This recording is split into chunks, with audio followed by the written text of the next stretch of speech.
All right, I know that wasn't quite 2 minutes, but everybody seems to have gathered here. So welcome to Coffee at 10. Thank you for joining us. You might notice that I am not the magnanimous Liz Erlewine. Liz is taking a much deserved vacation. Hopefully she's not tuning in, but knowing Liz, she probably is. So everyone say hi. They're all waving. Welcome to Coffee at 10.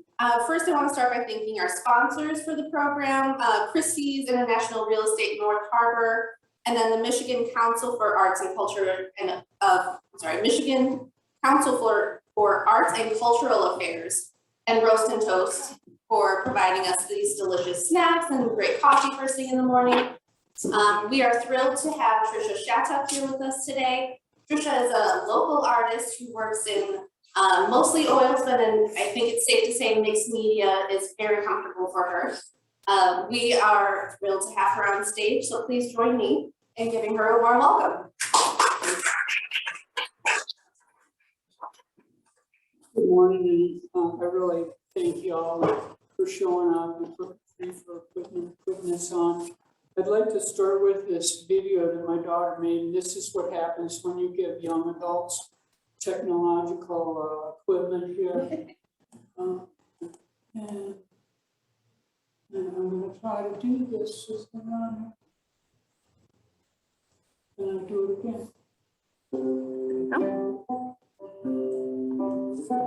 I guess what I want to point out is when you're watching me have a way of this painting. The painting's called Torn. And I did it on burlap. Never paint on burlap. It's for a very, very heavy painting. It takes forever. But notice that I'm painting with two hands. Okay, one hand.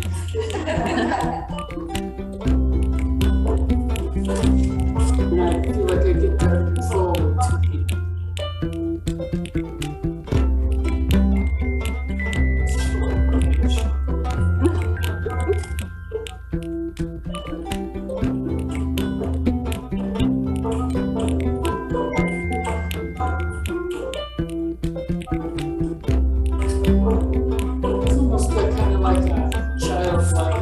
Soundtrack.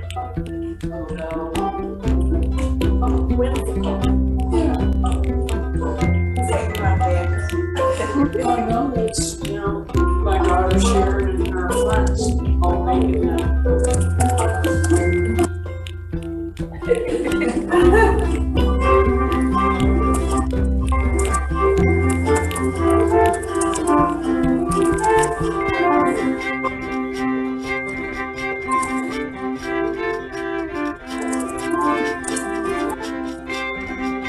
That was that.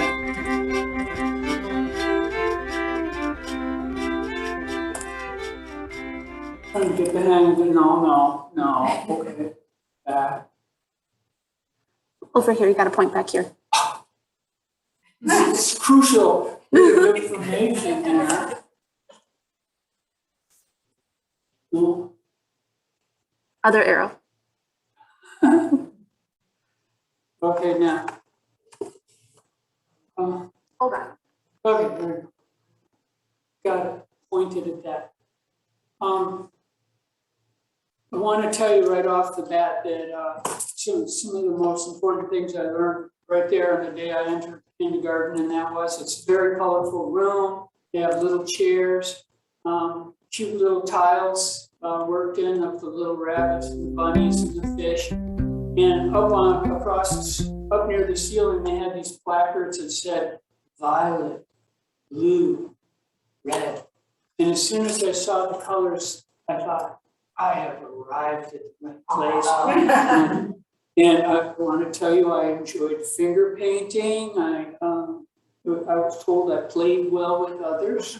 And I also want to point out that as I progressed through, elementary school, I discovered that I was a class doodler that my teachers began to persecute. So I moved to the back, moved to the front, moved to the side.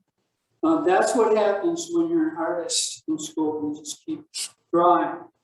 But if I could share with you some personal realizations. And like the first one, I would say is the line between mistakes and discoveries is a fine line.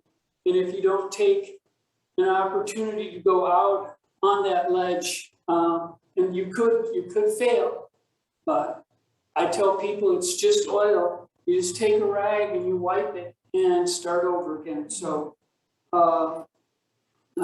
with this piece here, this is just a gessoed scrap of canvas flopped onto a panel, and it eventually became fractals. And I did this painting after I had an event in my eye that broke up everything in my right eye.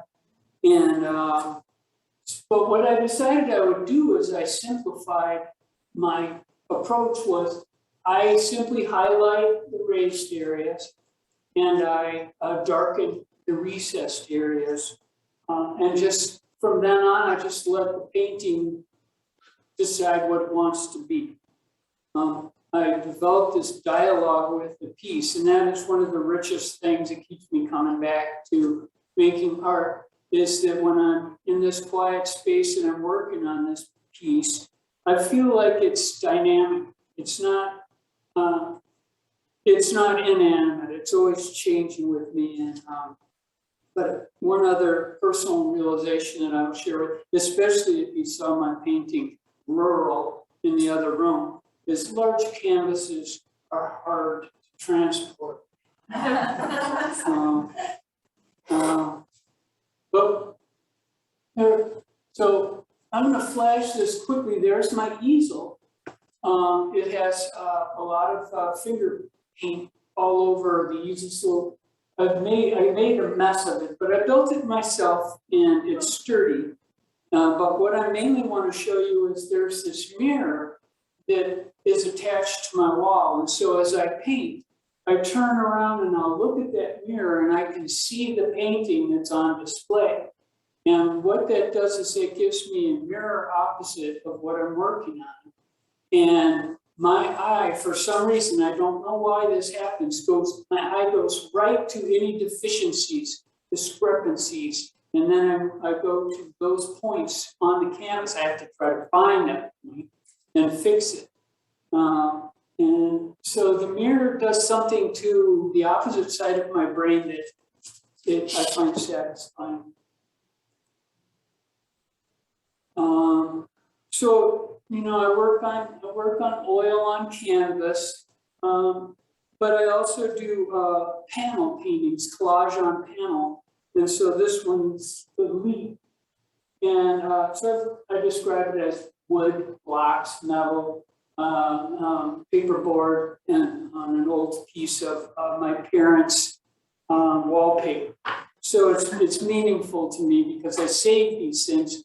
Now, I'm not encouraging you to become hoarders, maybe small hoarders or limited hoarders where you just have little small bags of things that you can apply to pieces. So, but when I'm making my panel pieces or when I'm making my art, I'm always thinking about how can I make it durable and lasting. And I'm not just gluing that block on there. I'm putting little cut marks on the back of the block and punching these holes so that when I work my glue into that block and clamp it in place, it's going to be there and it will be able to ward off that 12-year-old kid says he wants to take that block home with him. I'm not going to let that happen. Okay, try it again.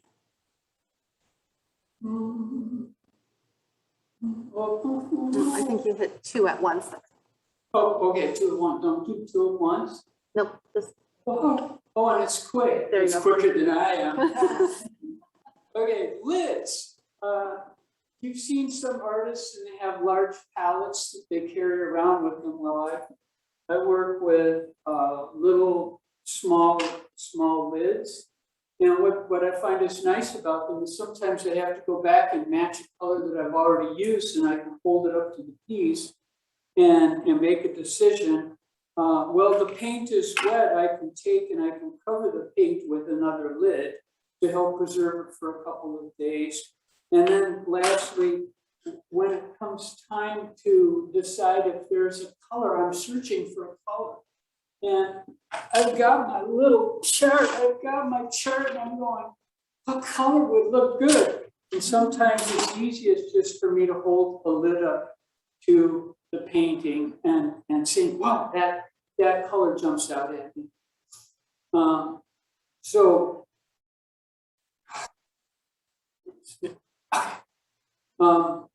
Summertime is going to come one of these days.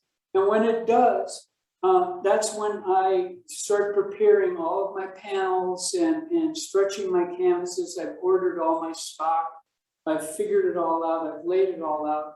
And I have a large platform that I set on top of the trailer that I have. So it's a big flat space where I can gesso in the sun. And I gesso 12, 14 different pieces to help get me through the winter. And so that's what I call summer preparations. You should have that done. And so then we begin to go work on and I want to talk about texture here, because I've gravitated towards texture because I think it's, well, okay, I've got a cat. And the cat comes into the room and I end up with cat hairs in my piece. And if I'm trying to go with a real smooth finish, then I got to scrape that out. I got to sand that down and I got to repair it. So I'm going to talk about three things that I'll do to especially my collages. I do gesso inclusions. So squiggly, this is squiggly, meets squiggly.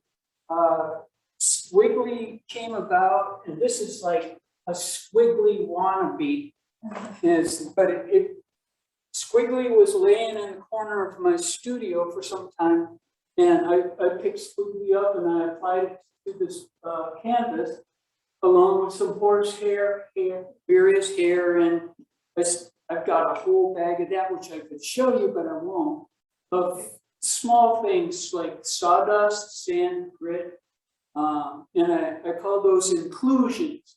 Now, it's an inclusion if it gets covered with gesso. And the gesso seems to hold and bind the inclusions to the piece. And then later on, when I add layers and layers of oil and medium, that also further attaches it. Sometimes I will glue photos and objects to, in this case, it's a panel. And so this is some of the stuff that I've saved, and that it's got to go somewhere. And to me, it's meaningful. As Marcia, my spouse, pointed out, that was the year we got married. That was the year we first met. I'm sorry, the year we first met. So, and then sometimes I'll do what I call attachments. In this case, I took and stitched on these little Indian rubber baby dolls from Mexico. They're antiques and they're pliable because it's like Indian rubber. It comes directly from a tree and it seems to last forever. So I'm hoping it does. So for texture, I do the three: gessoed inclusions, glued, adhesions, and attachments. So now we get to, what do we got here? Okay, I wanted to show you this. If you've seen Reaching, Seeking in the other room, it's a painting that I did. It's three-dimensional. I don't even call it really a painting. I call it a painting, collage, sculpture, because it's three-dimensional. I don't know. But I am trying to do something that I haven't seen anybody else do. But so I take a reference photo, and from the reference photo, then I begin to try to lay out. This is what's called a cartoon. And I know you're like, cartoon, but Looney Tunes. No, Leonardo used cartoons, on Sistine Chapel. he drew them on the ground. So anyway, I used cartoon. You see, I'm starting to cut out pieces of Archer's acid-free watercolor paper. It's got good texture, fabric, and I start cutting things out, eyeballing it, and affixing them to the canvas. And I want to mention that in this piece, in this photo here, I've pumped up the filters. So you probably have looked at your camera and you've got a nice picture, but it's too bright or you can't see enough in the shadows. I call it the Rosetta Stone of filters, of art filters. So I like to take pictures of the art as it's progressing and run it through filters so I can decide, oh, that color looks good, or I like, So anyway, I'm encouraging you, and you should know, I use a lot of filters. Does anybody want to ask me a question about it? Well, it's the noir filter, so it is black and white, but it does have two craters. It does have two groups of linear projections and 3 projections spaced out in the piece. This is like an early kind of mid. So I'm beginning to scrub on color. And when I say scrub, I mean scrub. So I do some pretty serious brush abuse. And then I will take various pieces of fabric and buff in order to get those nice gradations. So there's reaching, seeking. I think that's a finish. And I've highlighted the linear projection. And but I've done such a good job of painting this illusion that a lot of people, if you're standing right in front of it, it just looks like a flat painting. So I'm not sure whether or not I failed. So on the backs of my pieces of artwork now, I'm including, this is what I call the details. So it helps to really get serious about your artwork and try to document everything. So that's just one of the little posts on the back, little note cards on the back of my pieces. I'll go on to describe the types of paints that I use, the mediums that I use. I'm just trying to be serious about the artwork. This piece here, which I call Aftermath, it's me meditating on George Floyd's demise and civil rights. And while I was thinking about that last summer out in my garage, I did a couple of pieces that have to do with civil rights. One was Witness, that was shown here. Thank you so much for showing it. And I also did this piece here, which is I call Aftermath. This is after the vigilantes went at the crowd, many of them on horseback with canes and clubs. And so when I take a reference photo like this, I spent a lot of time studying, but I had to blow it up, and I can either project it, which I don't like projection, because I feel like I lose that opportunity to interact with people. I did the classic grid. And so I looked at this is called a proportional scale. And I used this scale and I looked at the canvases that I had and I go, I think that's going to fit. And I was surprised at how. I mean, I'm going to encourage you to respond to impulse. And so when I get that would fit, I got to do it. So with regard to this is what I call a thematic. I have 2 general directions for my pieces, and I like to mix it up, otherwise I feel like I'm in a rut. And a lot of people tell me that, well, you don't have style. And it's just because I'm constantly going from one thing to another. But so I call it a thematic approach. approach to the conceptual open artwork. So I have thematic approach. Let's see. So here are some of the early, you can still see the grid laid out in there. And it forces me to really stare at this piece. And I realized this is a head down here. This guy's taken off his shirt to wrap his head. And there are rags and paper that have blood on them down here. This woman has been knocked out and she's being carried. This man here has a yarmulke on his head, and he's got his newspaper, and he's worried because these guys are riding around on horses, clubbing people. This guy's helmet's been knocked to smithereens, for that's all he's got. And I just saw it in it. And the other thing I found interesting was we have all the black people on this side trying to help this black woman. All the white people are over here trying to help this guy. And but I pressed on with the piece and ultimately arrived at this. So thematic, I used enlargement techniques, and but you'd have to use graphs or projection methods for thematic. Then we have visionary. So we have Grunewald, and he's a religious man, and he does this as one of his panels on a triptych, fold-out panel, the resurrection. So I call that thematic, visionary, and then these are the Petoskey people heading south. They go, oh, it's too cold up here. So save your reference photos.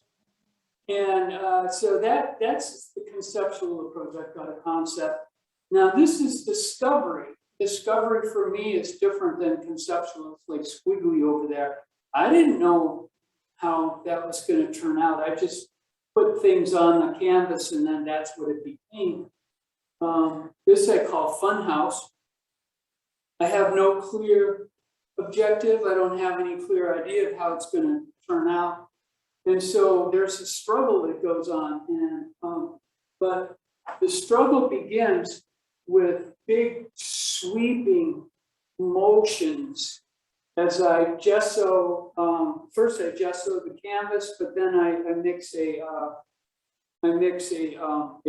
white, like a titanium white with any color, tan, pink, but it should be a light color to leave those remnant marks of those early sweeps onto the canvas. So maybe you can see some of the action, the brush action in Funhouse.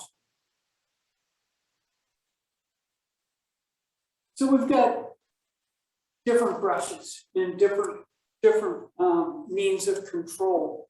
And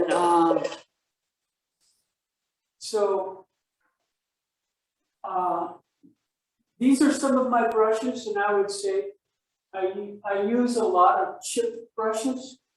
And you see how beat these brushes look? They look like they've just been, it's called stippling or poncing, the French would say, ponce.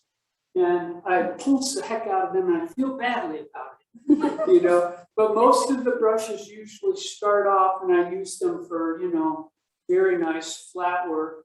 But eventually I get to the point where the brush starts looking more and more beat and it becomes more appropriate for stippling. And I will use that until it's down to the nut. And anyway, I shouldn't encourage you to abuse brushes. Eventually, you may find you have to. In order to, I wanted to show you this up here. It's one of my favorite brushes. I brought one along with me. And this is called an Egbert. It's flat and narrow on one side, and once you get your medium on there in your paint, it's real easy to form a line with this, or to go flat, or to dry brush with this brush. So it's my favorite. So like, why do you even need any other brushes? But brought that for Egan. She's been a friend on to me. Go Egan.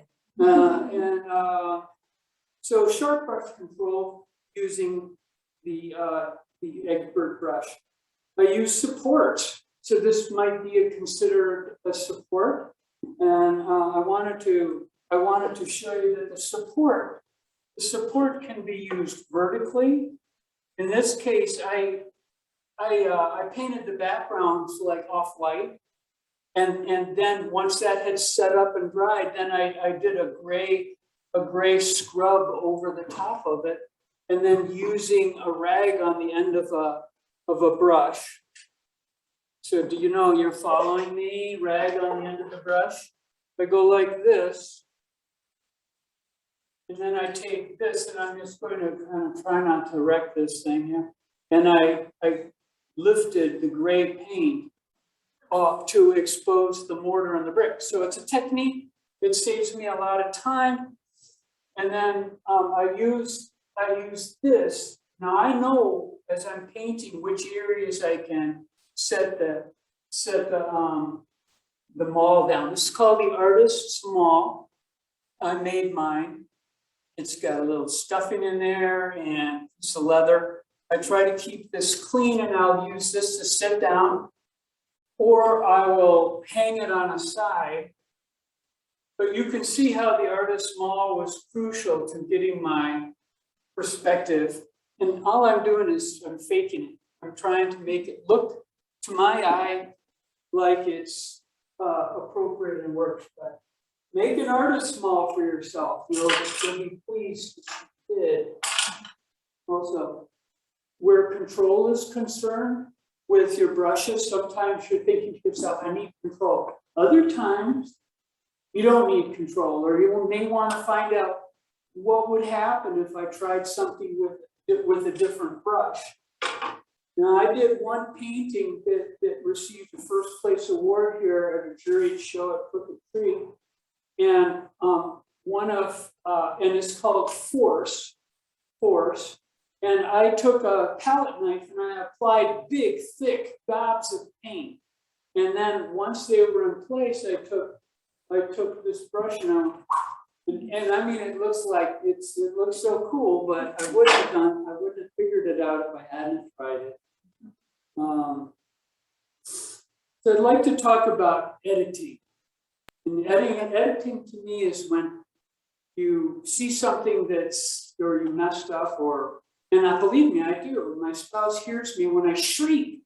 When I shriek from the studio, and my maul slips off the thing, and all of a sudden I've got a stroke that's not supposed to be there. And so the first thing I do is I start blotting. And all of my friends know that they can bring me napkins from any of the restaurants that they visit.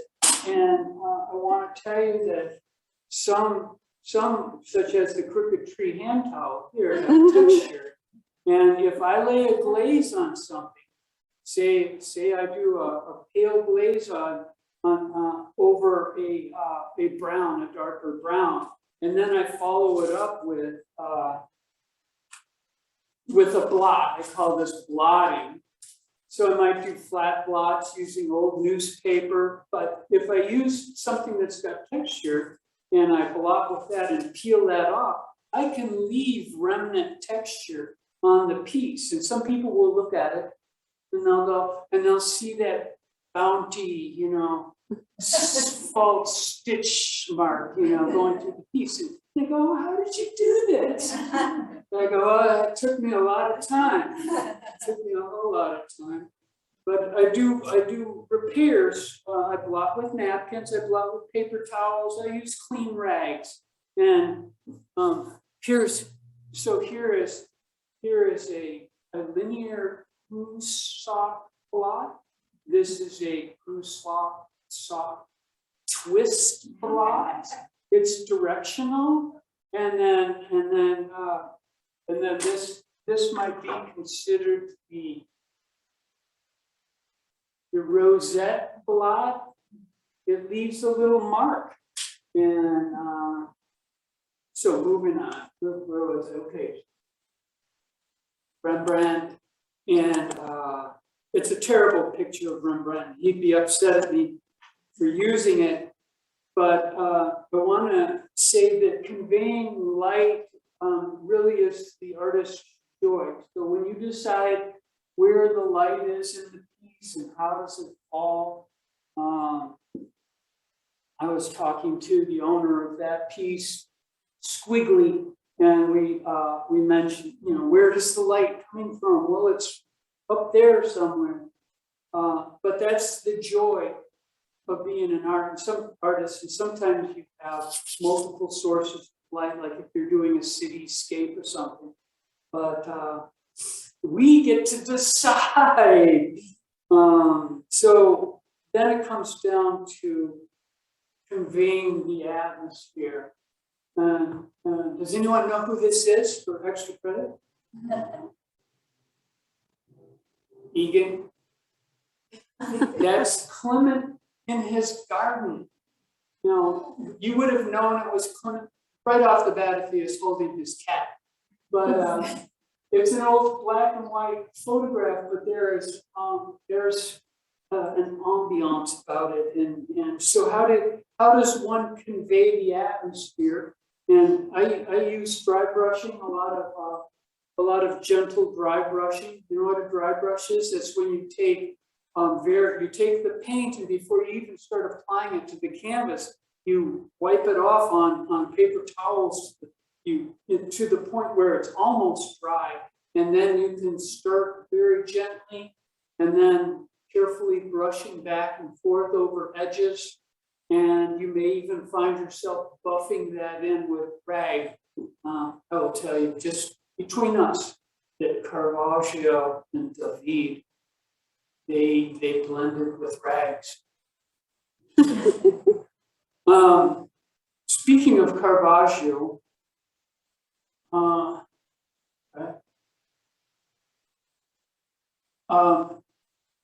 this is a piece. It's called Judith by Artissima Gentileschi, and like think 1640, female artist who is very much smitten by Caravaggio's use of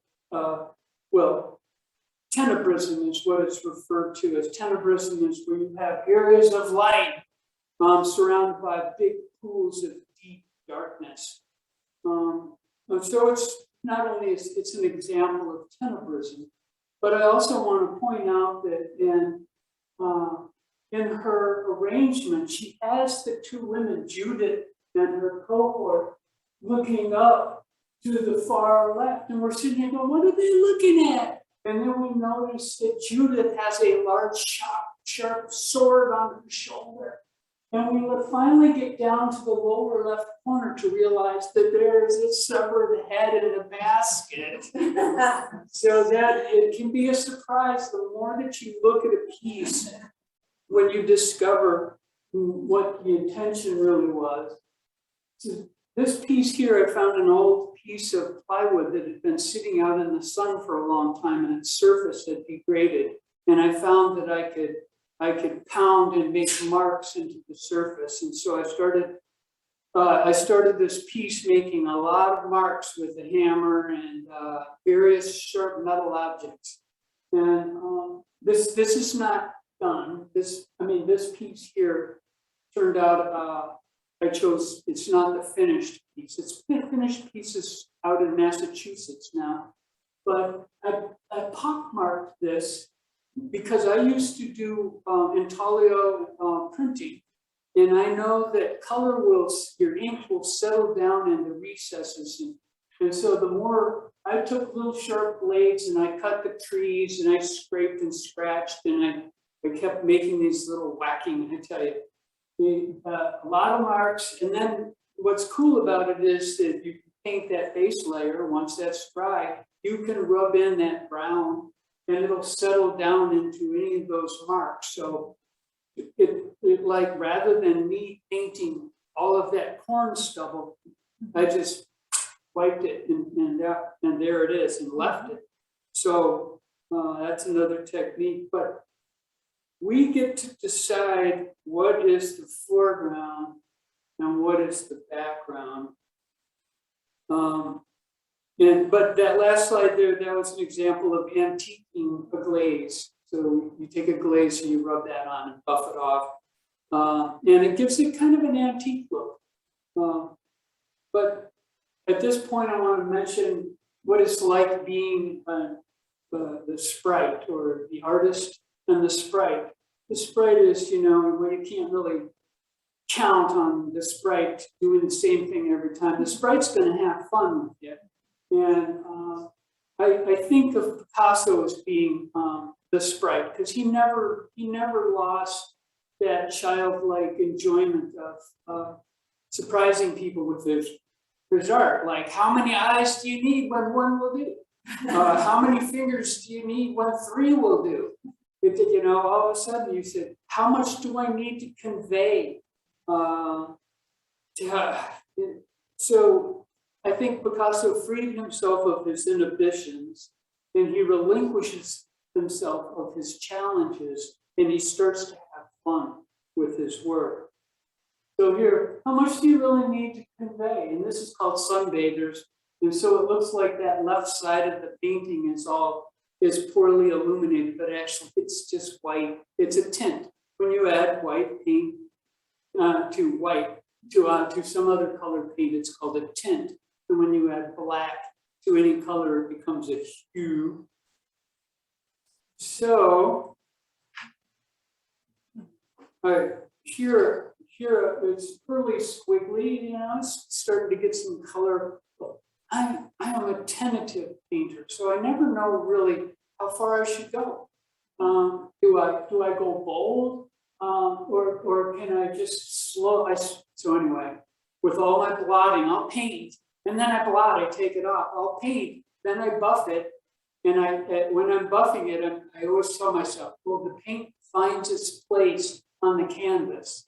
So I know that sounds odd, but here I'm letting the piece become itself rather than me making all the decisions. I'm very tentative. I put it on, I take it off, and I'm unsure. And I'm always looking at the piece through the filters that I talked about.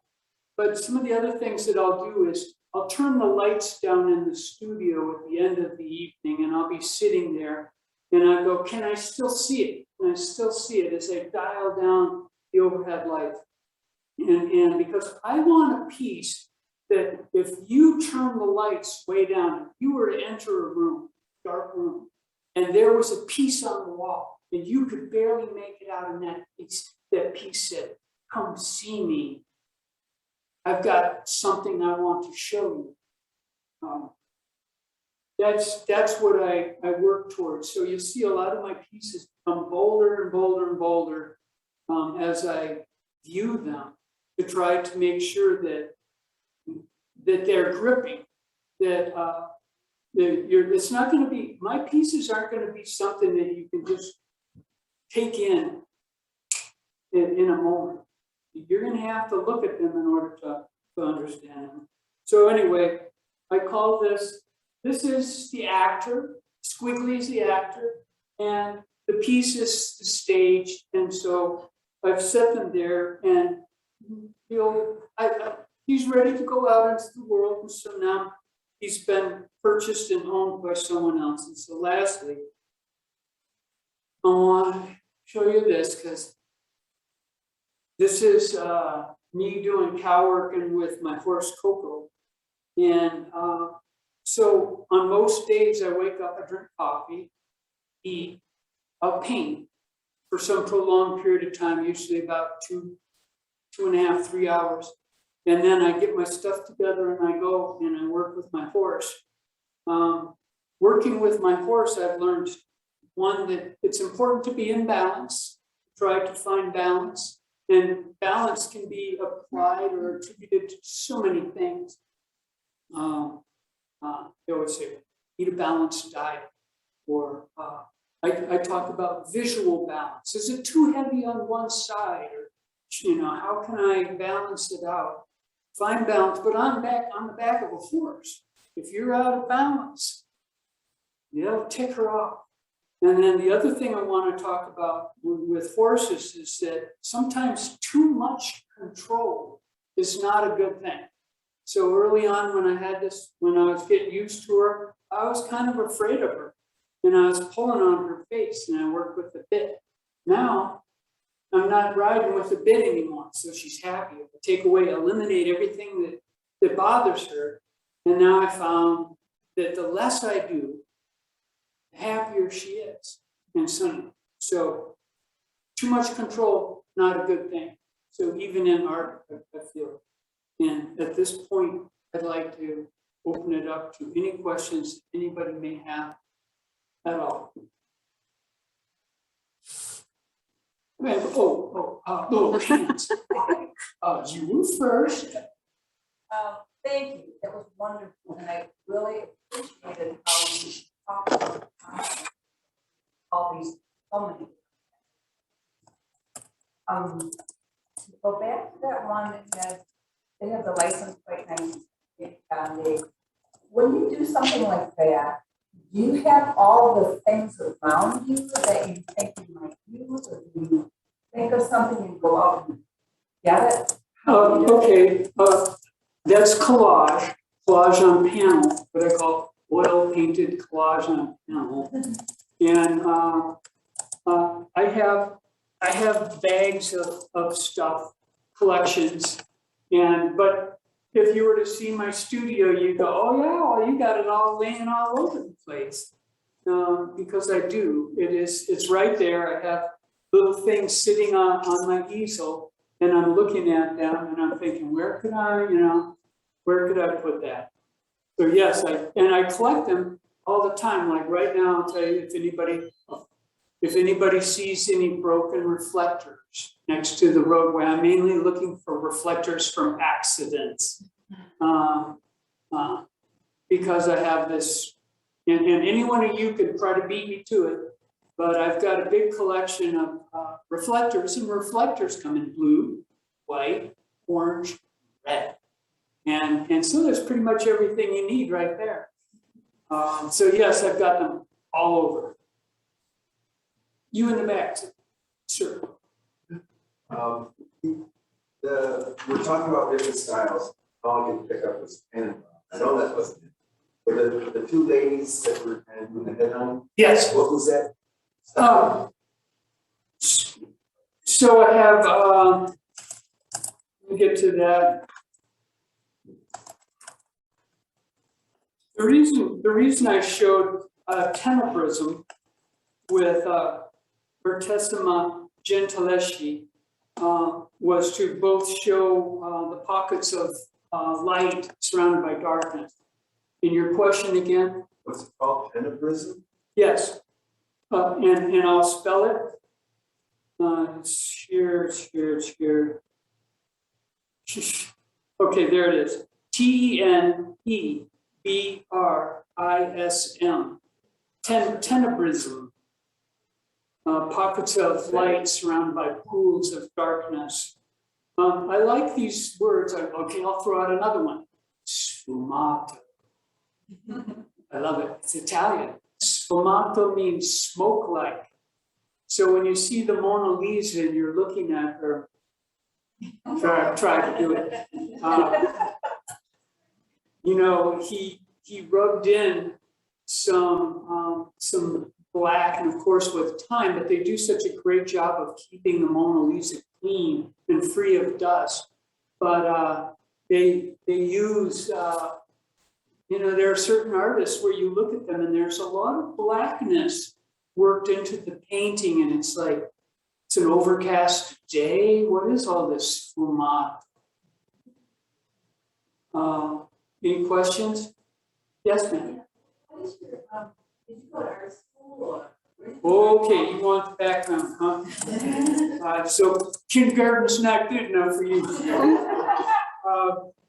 Well, I went to Wayne State University. I lived on the outskirts of Detroit on Alta Road in a boathouse, and I was going to Wayne State University.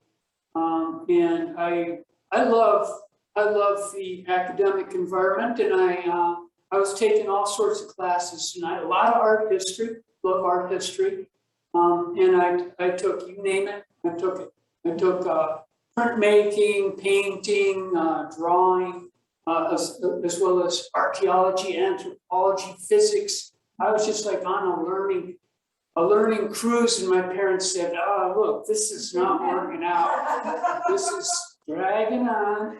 And so my mom looked up and she said, "What about landscape architecture? Because it's, you know, artistic, work with plants, color, graphics." I go, "Okay." We went to Michigan State, where I immediately began taking classes in painting and lithography, but I was also getting a degree in landscape architecture.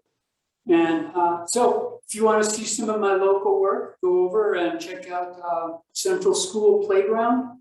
I did not necessarily the playground, but I did the circulation, the amphitheater that's tucked in there, and the plantings, all the trees. I love planting trees and shrubs and stuff. And so every year, some of my other work are then you won't even notice my other work around town, but wherever there is a retention basin, they're like behind Dunham's. You know where Dunham's is? There's a retention basin down in there. You look down in there and you go, well, that's pretty much reverting to a natural woodland state. And it's because every year I've gone back and I planted white pine and cedar trees and maples, and I got them all over the place. And I drive down the hill. I don't like looking at the tops of the buildings there, Dunham's and the other buildings. So I've got a bunch of spruce trees that I planted at the top of the hill to shield my views. I'm working on the Walmart retention basin right now. Have been for about the past three years. And there's an embankment behind. There's a tire place and a Mexican restaurant, you know, where Maurice's is. There's a, you know, big and whatever commercial site, but there's an embankment and it's very steep. And so whenever I see an embankment, I think to myself, they're not going to mow this. And so I plant it. So as you go around town, you know, you may go, whoa, I see, like, be looking out there into that Walmart. Huge, it's huge. So if you see someone, I put on my orange vest, and I got my planter bar, and I got my bag of seedlings, and I'm out there. You go, it looks like someone's reforesting out there. But nobody ever hassles me. So I plant trees. I've planted in the neighborhood. Got lots of trees in the neighborhood that I planted, yes. Well, I could listen to you for another hour. But But with the gesso, you know, you gesso all your blank canvases, and you said you didn't want for texture. Is there any other reason why you like to gesso all your blank? Well, the gesso is the ground, you know. What is the ground? There's different. Well, there's different types of gesso. You know, I could color the gesso. I usually just use white because I buy it in bulk. I use a gesso that's appropriate for oil paintings, and it's a professional grade gesso. And I do it because I stretch my own canvases, and so I take rough, very heavy. It's 10-ounce cotton duck canvas. It's the same canvas that they use for the covered wagons. It's so thick and so heavy that if something falls against it, it won't rip it. But I take that and I stretch them as tight as I possibly can. And then when I gesso the canvas, usually using a squeegee that on there and paint the edges, leave it in the sun. That sun takes and stretches, shrinks that canvas, and comes tight like a drum. And I don't even need keys. I just put keys on paintings for looks. I practically just, you know, they're really not, the canvas is already tall. Yes, Egan.